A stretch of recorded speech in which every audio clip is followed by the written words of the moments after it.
नमस्कार मित्रों, इस समय मैं उत्तराखंड की ग्रीष्मकालीन राजधानी गैरसैंण भराड़ीसैंण के क्षेत्र रामबन रिखोली गांव का जो हिस्सा है रामबन रायबन, किस प्रकार से इसका नाम कन्वर्ट हुआ गुरखों के आक्रमण के बाद, उसका मैं वीडियो अलग से भेज चुका हूं।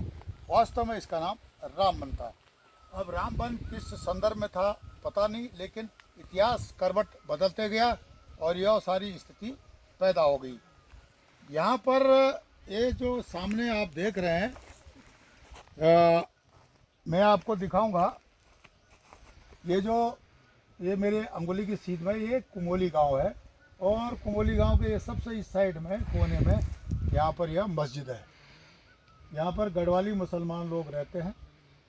और ये सामने इस जो सड़क, ये झंडा लगा हुआ है हनुमान जी का, ये सड़क सीधा नेल गांव की ओर गई और यहाँ भी गढ़वाली मुसलमानों का गांव है। तो इस प्रकार से यह यहाँ की भौगोलिक स्थिति है। और ये सामने यहाँ पर आप ये देख रहे हैं, ये जो है बगदरी है। ये जो सामने बगदरी, थोड़ा जूम करके दिखाना, बगदरी जंगल है। तो अब क्या है कि ये बगदरी जंगल वन पंचायत का है, साझा है। और आजकल फिलहाल, जब पहले यहाँ मवेशी पालते थे लोग तो इसमें काफ़ी एक्टिविटी रहती थी, लेकिन अब एक्टिविटी इसमें कम हो गई है। तो सिर्फ ये जो कुमोली गांव है, यहाँ के लोगों का यहाँ संबंध, या ऊपर बगल में गांव है या पजाना है, इन लोगों का जो इनके पास मवेशी है उनकी एक्टिविटी यहाँ पर रहती है। यहाँ पर साधारणतः देखा गया है कि धर्म प्रचारक लोग भी आते हैं, जिनको जमाती बोलते हैं इस गांव में, और उसके बाद उनके ट्रैकिंग वगैरह भी इस एरिया में एक्टिविटी चलती रहती बीच बीच में। वह विषय अलग है, मैं दूसरे वीडियोस में भी आपको इसके बारे में बता चुका हूँ। फिलहाल ये लोकेशन है रामबन मंदिर का, ये निर्माणाधीन है यह मंदिर, और ये निर्माणाधीन मंदिर है। तो इसके पीछे कारण है, क्योंकि यहाँ पर एक प्राचीन छोटा सा मंदिर था। अब मैं आपको दिखा देता हूँ कि जो कि एक ऐतिहासिक तथ्य हो, या जो ज़मीन के नक्शे हो, उस हिसाब से ये जो नाला आता है, प्राकृतिक नाला, इस नाले के उस साइड में नेल गांव की सीमा होती है शुरू। और यहाँ पर जो वंडर ट्री, नीमल का पेड़ बोलते हैं, थोड़ा आप इधर दिखा देंगे इसको। ये जो भीमल का पेड़ है, इसके इधर में एक काफल का पेड़ था, जैसे कि काफल का पेड़ यहाँ खड़ा है, यहाँ पर ये जो साइड में उसी टाइप का बहुत बड़ा काफल का पेड़ था यहाँ पे। यहाँ पर क्या था, ये वंडर ट्री है, भीमल का पेड़ है, इसके बगल में काफल का पेड़ था, बहुत बड़ा पेड़ था। अभी पेड़ है नहीं, काफल का पेड़ बहुत पुराना पेड़ था। यहाँ पर एक छोटा सा मंदिर था हनुमान जी का। यहाँ पर कुछ इतिहास बताता है कि हिस्ट्री जनरेशन टू जनरेशन कह सकते हैं, या अंग्रेज़ों का जो गजट है उनके हिसाब से कोयलख एक जगह है, वहाँ पर कुछ लोग रहते हैं, नेगी राजपूत हैं, गढ़वाली राजपूत नेगी। इन्होंने जो है गोरखों से लड़ाई लड़ी थी यहाँ पर।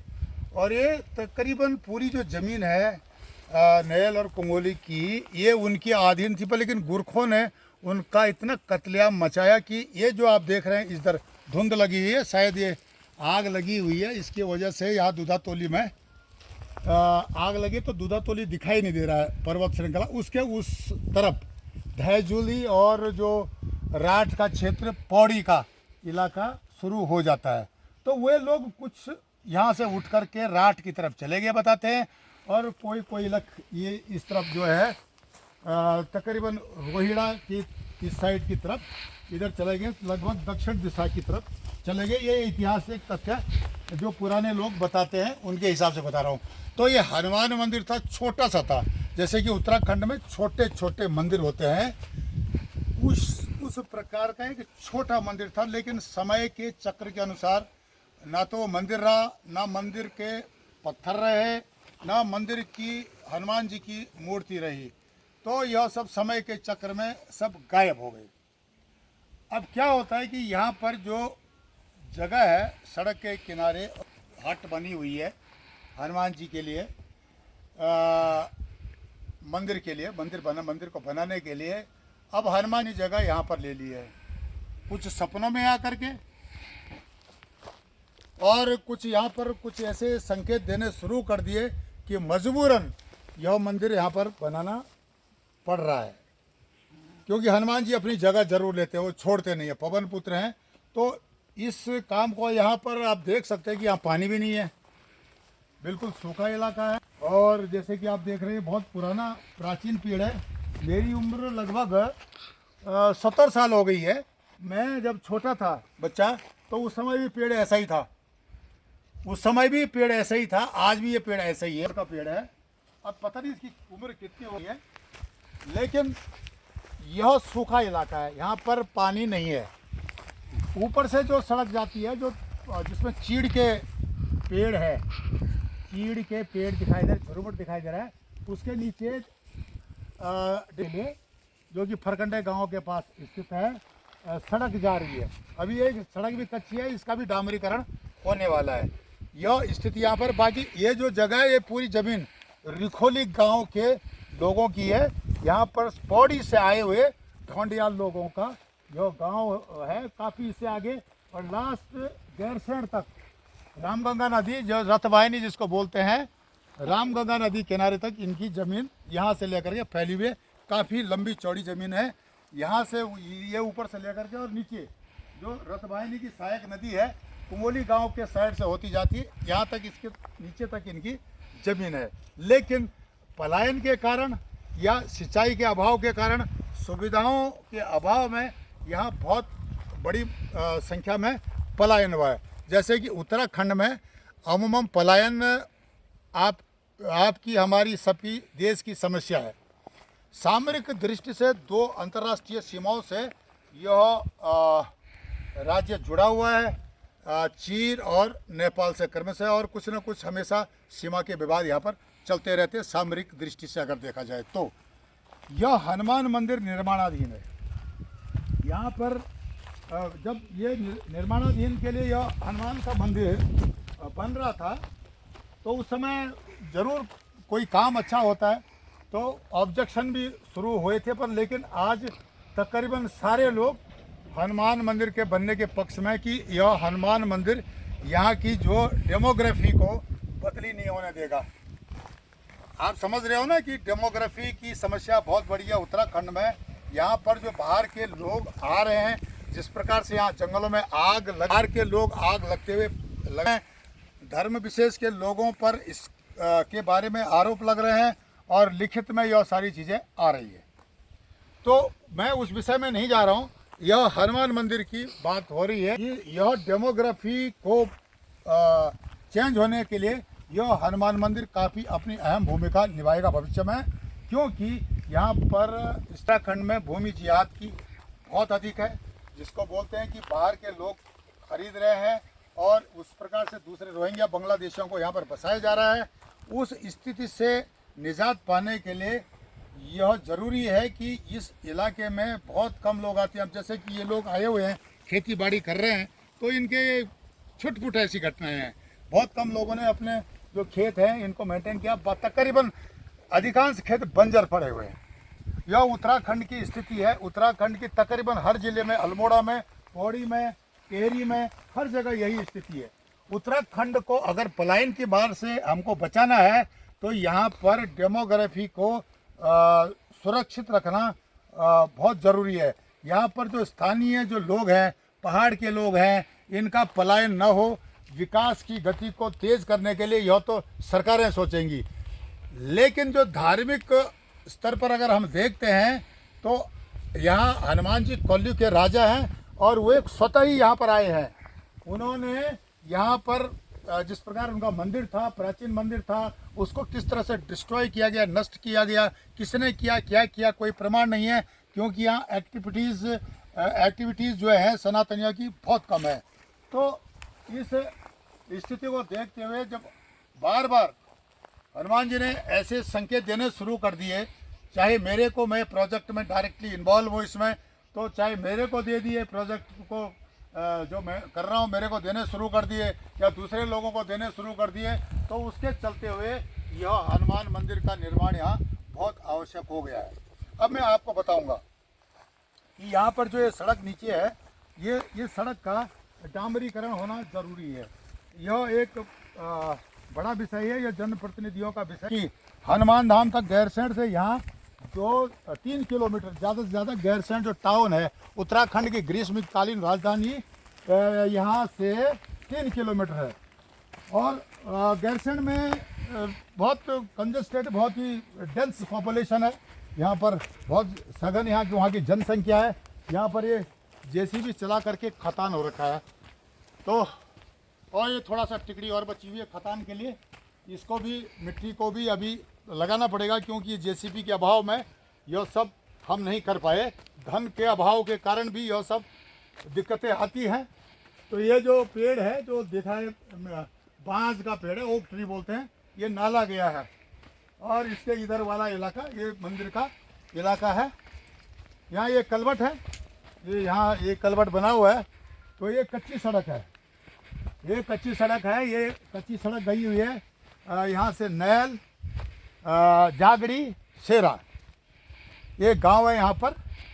और ये सड़क अभी कच्ची है, जब बरसात होती है तो यहाँ पर थोड़ा दिक्कत बढ़ जाती है सड़क में। अब धीरे धीरे 2014 से पहले तो ये सड़क थी भी नहीं अस्तित्व। यहाँ पर एक देवी जी का मंदिर था। मैं आपको, यहाँ पर दिया जलता था, जहाँ वो सामने एक स्कूटी खड़ी है उसके इधर लगभग।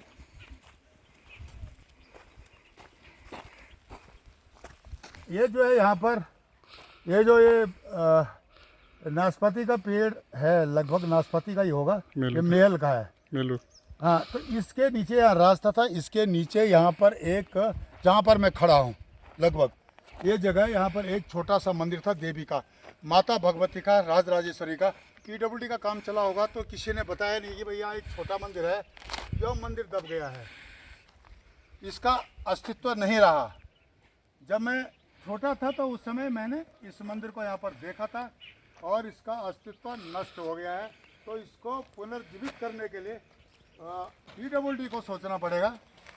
जब यहाँ इसका डामरीकरण करते हैं तो इसको पुनर्जीवित करने के लिए PWD, public work department, actually क्या होता है कि पब्लिक वर्क डिपार्टमेंट को उनको पता नहीं होता है यहाँ का लोकल जो है, सिर्फ मैप होता है और जो है मैप के हिसाब से ज़मीन का मैप होता है, नाप बेनाप जो भी है, सरकारी ज़मीन है या गवर्नमेंट की ज़मीन है, वो हिसाब होता है। पर लेकिन ये जो छोटे मंदिर उत्तराखंड में पौण धर्म से संबंधित मंदिरों का इस प्रकार से जाल जैसा उत्तराखंड में फैला हुआ है।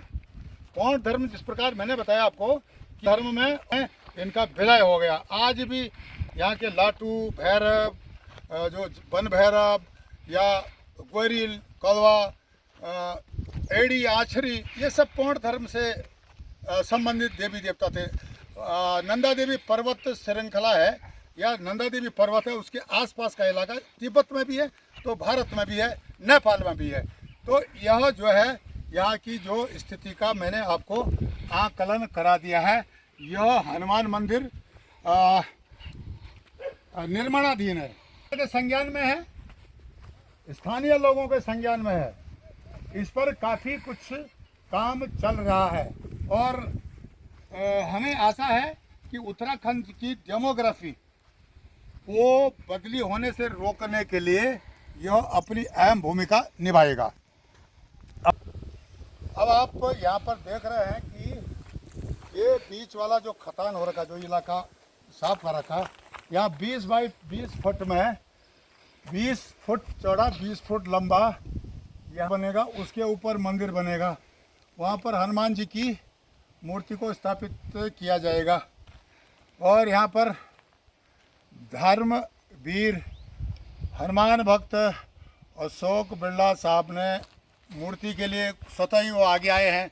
मैं उनका आभार व्यक्त करता हूँ कि उस हनुमान भक्त ने ऐसे भीड़ जैसे इलाके में, जहाँ पर कि पानी नहीं है, वहाँ पर कोई पूछने वाला नहीं है, और इतने बुद्धिजीवी विद्वान आदमी अशोक बिरला साहब हैं, उन्होंने यहाँ पर अपनी तरफ से मूर्ति की रिकमेंडेशन की है, साथ ही साथ रिकमेंडेशन किया। मैं उनका हनुमान धाम की तरफ से आभार व्यक्त करता हूं, कमेटी की तरफ से उनका आभार व्यक्त करता हूं कि हमारा Himalayan social foundation work for a better world बहुत आभार व्यक्त करता है। और ये साथ ही साथ यहाँ पर जो ये शेड बना हुआ है, इसमें जो है कई लोगों ने योगदान दिया है। यह जो स्पीकर है, एक हमारे दिल्ली के भागीरथ मार्केट में सिख भाई हैं, उन्होंने इसमें एम्पलीफायर दिया हुआ है।